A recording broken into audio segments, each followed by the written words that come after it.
మా ప్రతినిధి నాగేశ్వరాచార్యని అడిగి తెలుసుకుందాం. నాగేశ్వరాచార్య చెప్పండి, నగేష్ వాన్పిక్ వ్యవహారంలో మాజీ మంత్రి మోపిదేవి రిమాండ్ పొడిగింపు వివరాలేంటి?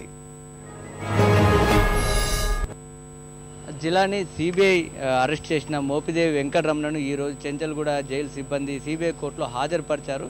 ఆయనకు మరో 14 రోజుల పాటు జ్యుడిషియల్ రిమాండ్ పొడిగించాల్సిందిగా సిబిఐ కోర్టులో ఒక మెమో దాఖలు చేసింది. ఎందుకంటే వ్యాంపిక్ వ్యవహారంలో మోపిదేవి వెంకటరమణను అరెస్ట్ చేశాం. ఆయన ఈ వ్యవహారం మొత్తంలో కూడా కీలక పాత్ర పోషించారు.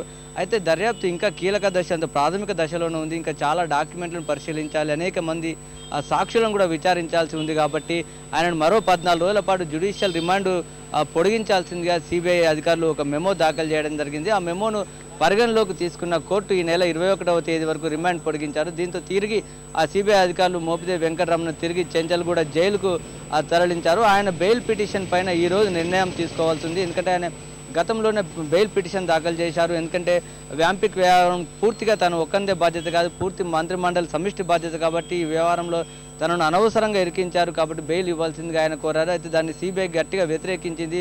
మొత్తం వ్యవహారంలో ఈయన కీలక పాత్ర వహించారు, కుట్రలో కీలకమైన పాత్ర పోషించారు, కాబట్టి ఈయనకు బెయిల్ ఇవ్వరాదని సిబిఐ వాదించి ఇప్పటికే ఇరువైపుల వాదనలు విన్న సిబిఐ కోర్టు మోపిదేవి బెయిల్ పైన ఈరోజు సాయంత్రం నిర్ణయం తీసుకొని ఉంది. దీనికి అయితే అప్పటి వరకు మాత్రం అంటే రిమాండ్ మాత్రం పొడిగించింది. అంటే ఈ నెల 21 వరకు పొడిగించినందున ఆయన ఆ బెయిల్ పైన నిర్ణయం వెలువడే వరకు ఆయన జైల్లో మాత్రం ఉండాల్సిందే. జిలాని,